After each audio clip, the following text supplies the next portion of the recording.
কেউ কোনো প্রকার বিষয় ঘরে জানাবেন না।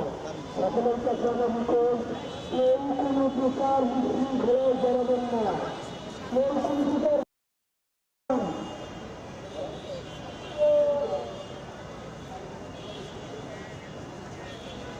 আমরা আগে জানতাম তারা আমাদেরকে নিয়ে মেয়েরাজনীতি রাখবেন, সেটা আমরা আগে জানতাম। মেয়েরাজনীতি রাজনীতিতে আমাদের সহজ চলবে না। এভাবে আমাদের সব ধারাকে তাদেরকে আবারও মনে করিয়ে দিতে চাই, ক্ষমতার চেয়ারে বসে অযৌক্তিক কথা বললেই কিছু চলবে না।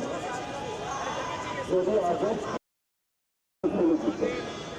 আমরা সবসময় চেয়েছি আমাদের কলেজটাকে যাতে ইউনিভার্সিটিতে আমাদের দাবিগুলো পূরণ করে দেয়। আমরা কিন্তু আপনাদের জন্যই কাজ করছি।